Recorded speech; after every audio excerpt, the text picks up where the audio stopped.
다음 세대 우리의 미래입니다. 다음 세대 우리의 미래입니다. 우리에게는 미래가 있습니다. 지난 2014년에 2015년을 미래로 기다리면서 살았습니다. 드디어 2015년이 되었고 우리는 미래의 시간을 오늘의 현실로 살고 있습니다. 또 우리에게는 2016년이 또 기다리고 있고 또 우리의 남은 날이 얼마일지는 알지 못하지만 우리의 미래가 또 준비되어 있습니다. 그뿐입니까?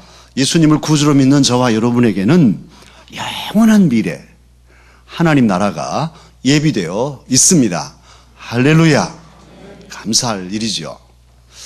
그런데 지구촌 사람들, 또 우리도 포함해서 또 한편 두렵고 무서운 일들이 있어요. 여러 사건, 사고들이 우리를 두렵게 합니다만 정말 두려운 거 하나가 에볼라 바이러스입니다. 눈에도 보이지 않는 이 정말 하찮은 것들이 우리를 무섭게 하고 있어요. 왜 에볼라 바이러스가 무서울까요? 그 녀석들이 일으키는 병이 우리의 생명을 빼앗기 때문입니다. 죽음이 사실은 두려운 것이죠. 에볼라 바이러스가 두렵다 하기보다는 죽음을 가져오기 때문에 두려운 것이고 사실 우리가 두려워하는 것은 죽음입니다. 죽음은 우리의 모든 미래를 앗아갑니다. 시간을 다 빼앗아 버립니다. 많은 시간을 살 수 있다고 하는 젊은이들도 죽음이 찾아오면 어쩔 수가 없습니다. 다 내놓아야 합니다. 그러기에 죽음은 미래의 시간을 단절시키는 매우 두렵고 무서운 것이죠. 그런데 사랑하는 강서 가족 여러분, 우리의 미래라고 할 때 미래란 꼭 시간만 미래이겠습니까?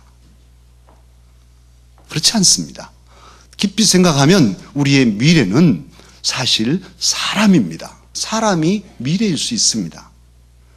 그 증거를 오늘 본문 말씀에서 찾습니다. 하나님께서는 예레미야를 통해서 친히 말씀하셨습니다. 너희 장래에 소망이 있을 것이라. 너희 자녀가 자기들의 지경으로 돌아오리라.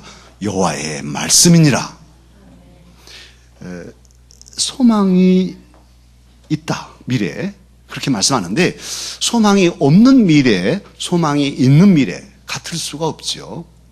미래의 시간은 똑같이 살아갈 수 있지만 소망이 있는 미래와 소망이 없는 미래는 천지 차이입니다. 소망이 없는 미래는 사실상 미래가 아닙니다. 소망이 있어야 그 미래가 진정한 의미의 미래이죠. 그리고 미래의 소망이 있다고 하는데 오늘 하나님의 말씀이 증거하는 그 소망이란 어떤 소망입니까? 바로 자녀들에 대한 겁니다. 너희 자녀들이 자기 지경으로 돌아오리라. 공동번역이나 표준세번역은 자기 땅으로 돌아온다. 자녀들이 고토로 자기 고향 땅으로 부모님 품으로 자식이 부모님 품을 떠나서 세상을 헤매고 다녔는데 방황하고 다녔는데 그 자녀들이 부모 품으로 고향으로 돌아온다 하고 하나님의 말씀이 증거하고 있어요. 미래가 되었지만은 젊은이들이 없는 미래라면 어떻겠어요? 소망도 없고 결국은 미래도 없는 것이죠. 환경은 좋은데 살림살이는 아주 부유하고 풍요로운데 다음 세대가 없어요. 그렇다면 정말 그것은 발전도 없고 그 좋은 모든 여건을 지속할 사람이 없기에 그냥 그대로 망가질 것입니다. 열악하지만 황폐한 그런 환경이라고 하지만 다음 세대가 있다면 다음 세대들이 개척하고 부족한 것을 채우고 개발해서 발전시켜서 새로운 역사를 이룰 것이니 젊은 세대, 다음 세대가 있다면 소망이 있고 그건 미래가 있는 것이죠. 우리가 죽음을 두려워하고 무서워하는 것은 바로 미래를 통째로 삼키는 악어 같은 것이기 때문이죠. 죽음이 오면 다 먹어버립니다. 그런데 이런 죽음보다 더 무서운 것이 뭐냐 하면 다음 세대가 단절되는 거예요. 다음 세대가 없으면 아예 역사 자체가 통째로 없어집니다. 다시 말하면 우리 강서교회가 지난해 50주년, 창립 50주년을 맞이하고 희년의 역사를 우리가 기록했어요. 그런데 다음 세대가 없어져 버리면 우리의 미래가 없을 뿐 아니라 지난 50년의 역사도 다 없어지는 거예요. 완전히 통째로 사라져 버리게 돼요. 그래서 이건 죽음보다 더 무서운 것입니다. 그러기에 우리의 다음 세대 한 사람 한 사람이 너무너무 소중하고 그 한 사람 한 사람이 우리의 미래요, 우리의 소망이요, 우리의 역사입니다. 그러기에 우리 다음 세대를 귀히 여겨야 할 것입니다. 물론 다음 세대를 우리는 둘로 이렇게 정리할 수 있죠. 지금 자꾸 이제 뭐 소리가 나는데 지금 이게 스크린에서 지금 나요. 안 나더니 새 걸로 갈았는데도 또 나네요. 신경 쓰지 마십시오. 근데 신경 쓰지 말하면 또 쓰이죠. 괜히 제가 이 얘기를 했어요. 괜찮아요. 신경 쓰신 분들은 여기다 박자 맞추고 계셔도 돼요.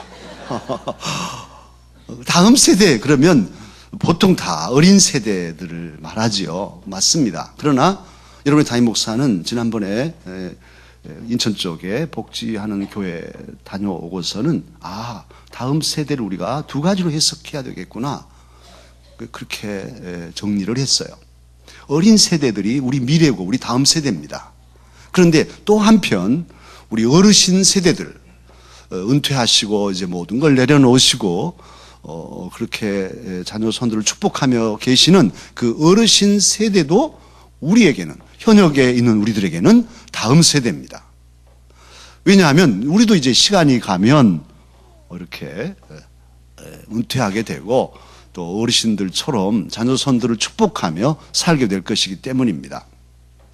그러기에 우리 강서 가족들은 다음 세대 하면은 두 가지를 생각하고 가야겠어요. 한쪽은 자라나는 세대, 다른 쪽은 어르신들 세대 이렇게 생각하고 이 두 세대를 우리가 소중히 여기고 잘 보살펴야 되겠는데요. 특별히 어르신 세대에 대해서는 우리가 존경하는 마음과 사랑하는 마음으로 섬겨야 하겠습니다. 경애하는 수령 멋쩍고 저 북쪽에서는 사용하잖아요. 근데 경애한단 말이 너무 좋아요. 저 사람들이 써서 그렇지 우리가 쓰면 정말 더 좋은 말이에요. 그 말은 존경하고 사랑하는 그런 목사님, 그런 교수님, 그런 선생님, 그런 장로님, 권사님 이런 거예요. 경애하는 장로님. 저는 지금 제가 쓴 책을 혹 어르신들에게 드릴 때 경애하는 이렇게 써보기도 해요. 안 그러면 풀어서 존경하고 사랑하는 목사님 이렇게 쓰기도 합니다. 우리 어르신 세대는 당연히 젊은 세대들에게 존경을 받고 사랑을 받을 자격이 있으셔요. 어려운 민족의 역사를 관통하면서 당신들의 삶을 지켰고 가정을 지켰고 그러한 땀 흘림이 오늘 우리들의 번영을 이뤘기 때문에 살아 계신 것만 해도 감사하고 존경해야 합니다. 우리 강사역들 어르신들 앞에서는 꼭 공손히 인사드리고 또 말씀도 공손히 아뢰십시다. 저쪽 동네는 이쪽은 좀 대답하는데 저쪽은 또 안 한 것 같아요. 식당에 가셔도 어르신들이 오시면 할 수만 있으면 자리도 양보해드리고 귀한 어르신들로 우리 강사역들은 섬겨야 하겠어요. 그러나 오늘 이제 일반적으로는 다음 세대 그러면 어린 세대고 오늘 하나님의 말씀도 예레미야 31장 17절의 말씀도 다음 어린 세대들을 가리키고 있습니다. 그래서 오늘 본문 말씀으로 이제 자라나는 세대에 초점을 맞추고 이 말씀을 우리가 받아야 하겠습니다. 그런데 이 말씀에 준해서 우리 한국 교회 현실을 살펴보면 심각하지 않을 수가 없습니다. 한국 교회, 특별히 어린 세대들은 어떤 상황입니까? 우리 교단은 대한예수교 장로회 통합 측이에요. 그래서 우리 마크는 두루마리 지도 위에 십자가가 있는 마크가 우리 교단 마크입니다. 우리 장로교의 통합 측 예장이라고도 하는데 예장 통합 측 우리 교단은 자랑스러워요.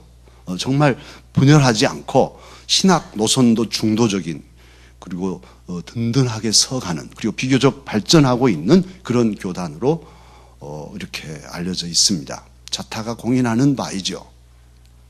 그런데 우리 통합 측 그래도 제대로 서 있는 그리고 바른 신학 안에 서 있는 우리 통합 측 교회들을 들어가 보면 우리 한국 교회의 가장 기준이라고 할 수 있는 우리 교회 학교가 무너져 가고 있다는 거예요. 작년에 우리 총회가 7월 달에 정책협의회를 개최했어요. 그래서 9월 달 총회를 앞두고 정책을 협의했는데 거기에 발제하신 목사님의 보고입니다.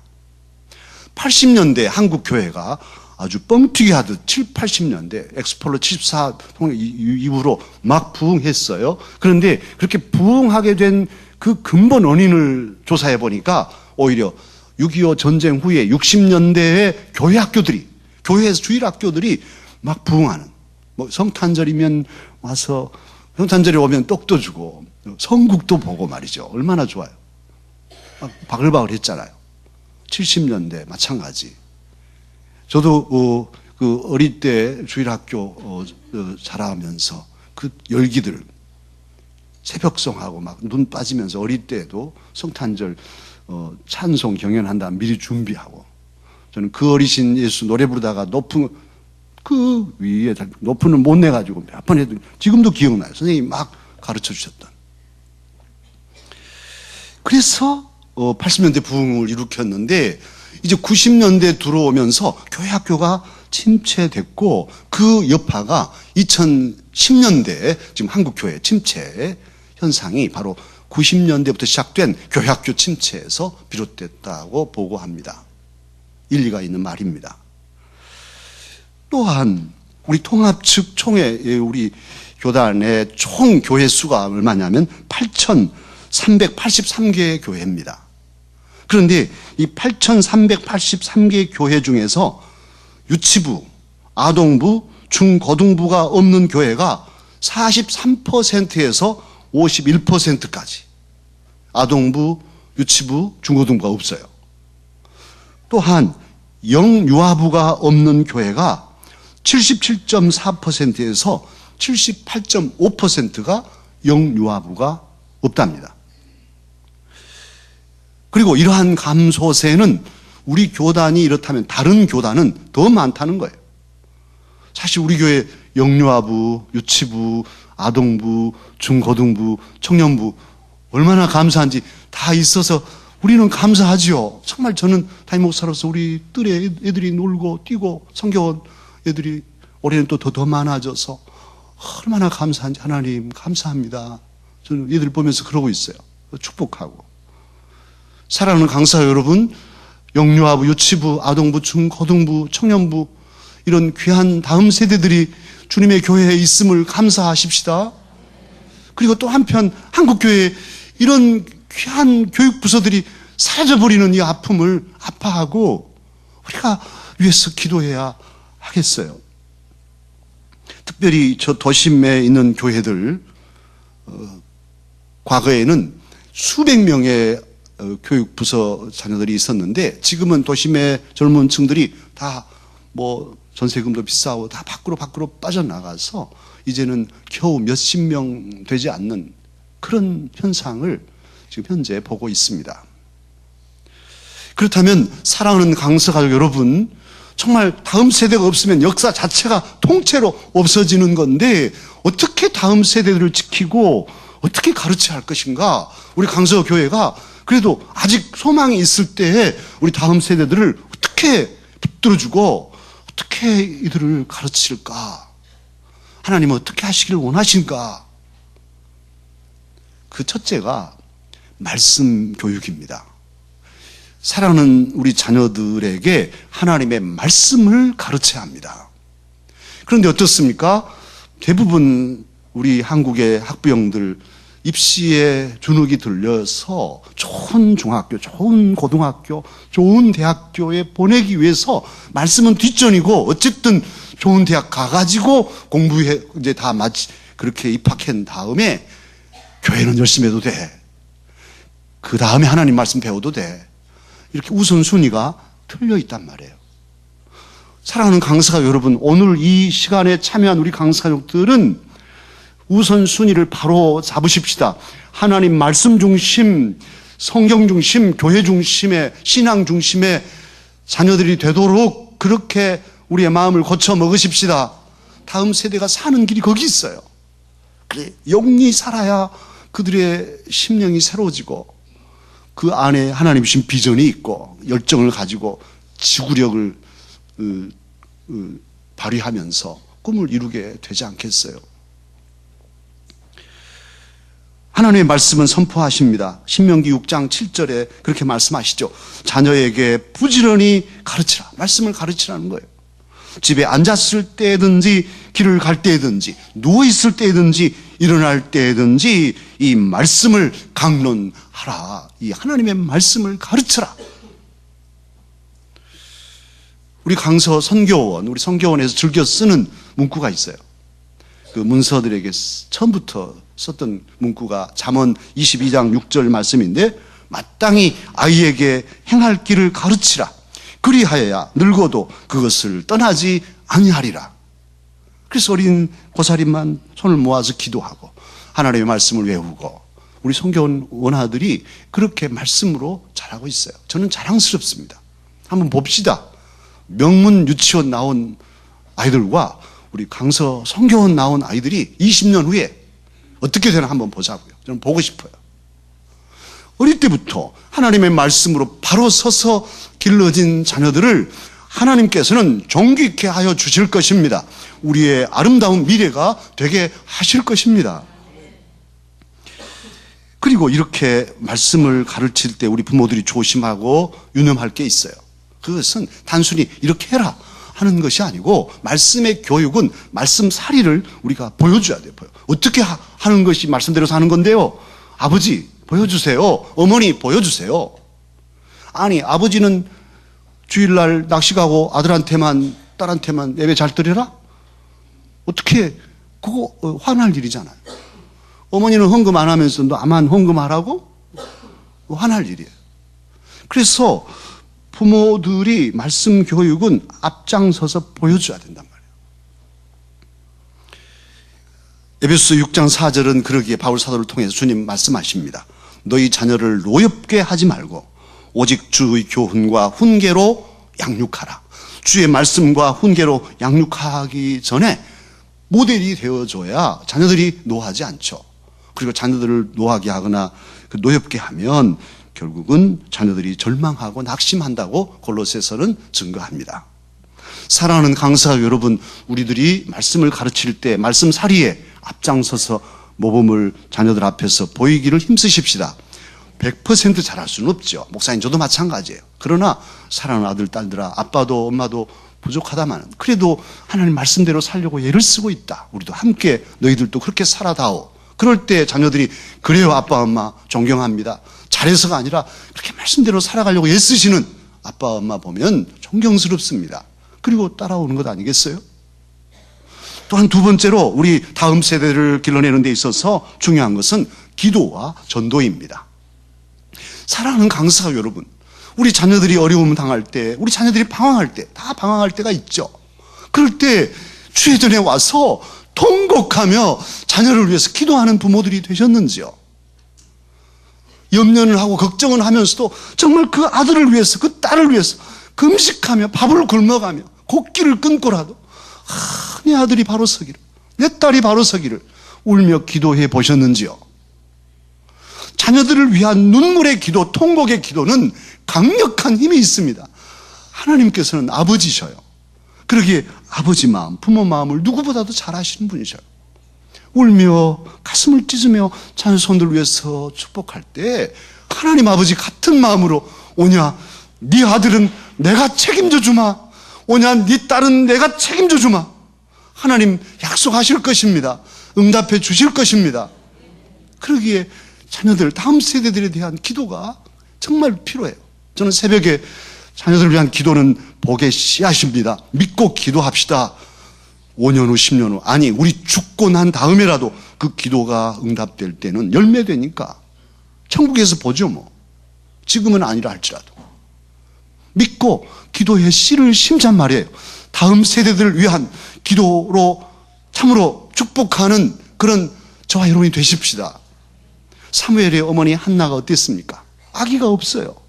첩이 막 속을 불지르면 하나님 앞에 가서 정말 간절히 하나님 제 태문을 열어주셔요.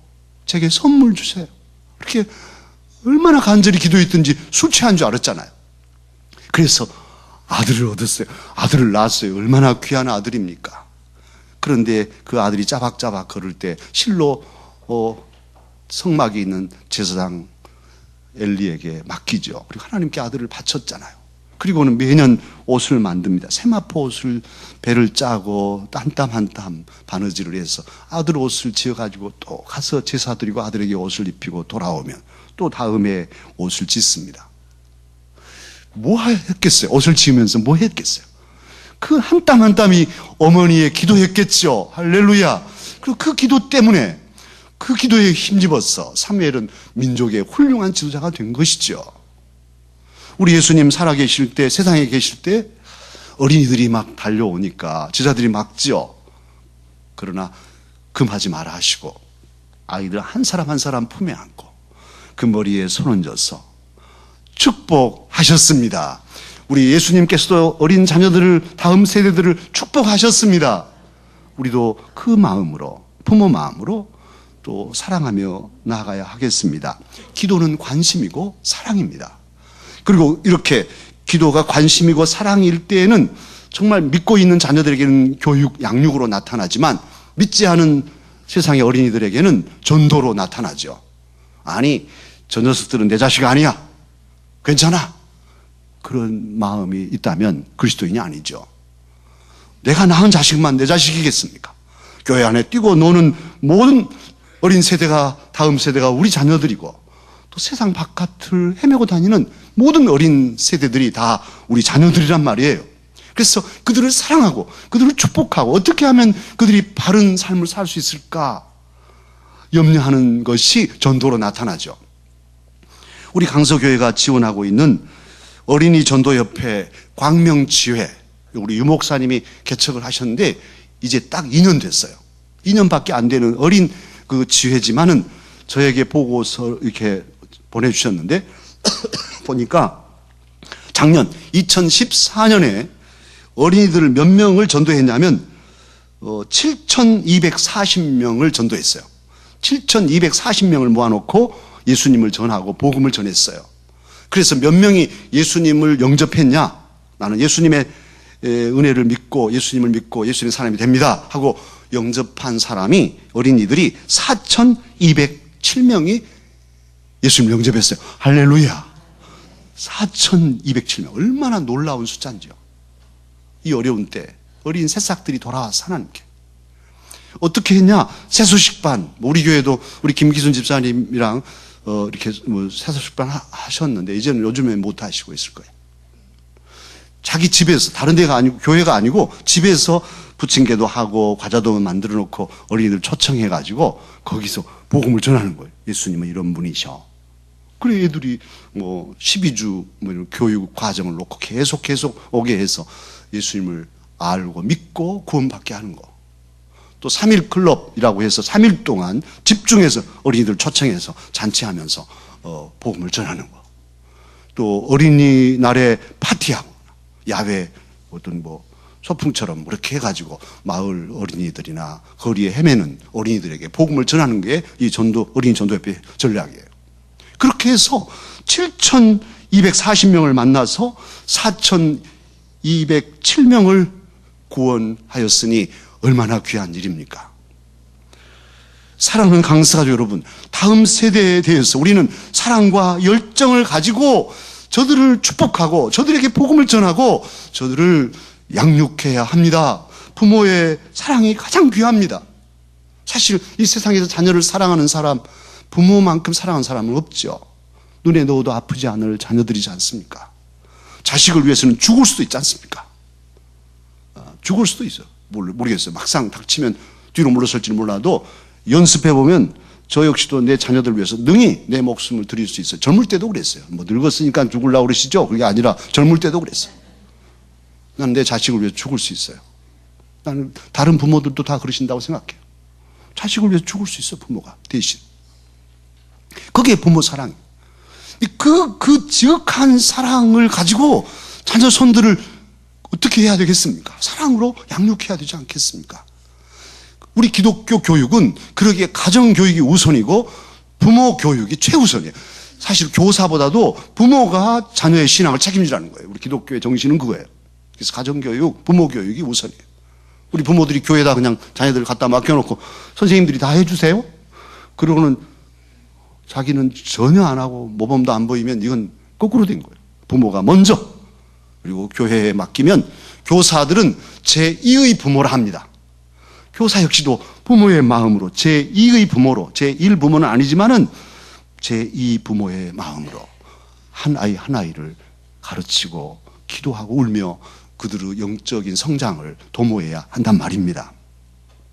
사랑으로 기도해주고, 사랑으로 축복하고, 사랑으로 복음을 전하고, 사랑으로 말씀을 가르쳐서 양육한 신앙의 일꾼들을 길러내는 그런 강서가족이 되어야 하겠습니다. 일제강점기 때 독립신문을 발간하고 독립협회를 결성한 서재필 씨가 있죠.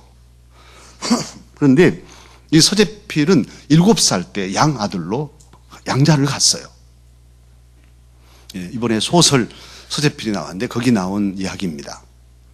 그 어머니가 아들 서재필을 보내면서 7살짜리 손을 꼭 잡고 눈물을 흘리면서, 아들아, 너 이제 가서 엄마가 보고 싶으면, 너무너무 엄마가 보고 싶으면 소나무를 보고 솔 이렇게 외쳐라.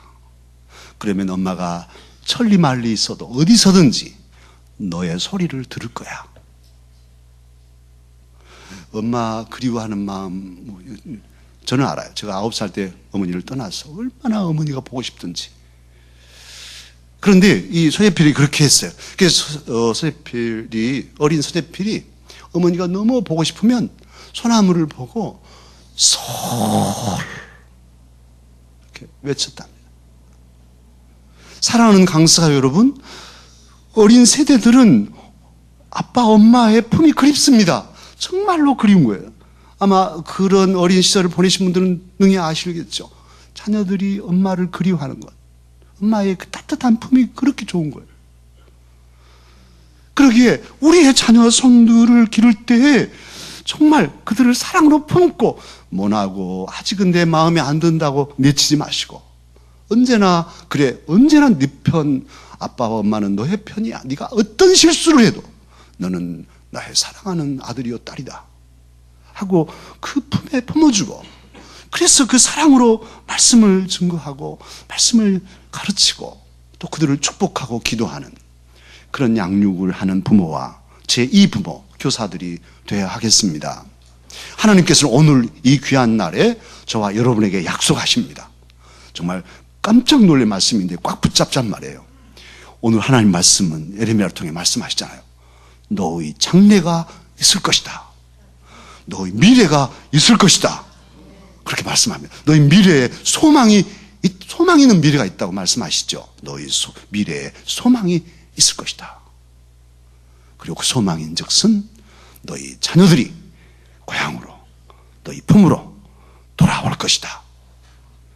지금 오락실에 빼앗겨버린 우리 어린 자녀들, 학원에 빼앗겨 있는 우리 어린 새싹들의 영혼들, 게임에, 인터넷에 중독돼서 헤어나지 못하고 있는 다음 세대들, 하나님 말씀하십니다.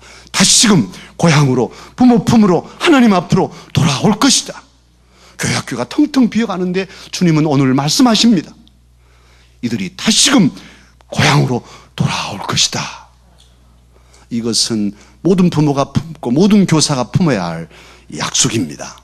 이 약속을 굳게 붙잡고 올 한 해, 그리고 앞으로 다음 세대들을 사랑으로 축복하고 양육하는 저와 여러분이 되십시다. 기도하겠습니다.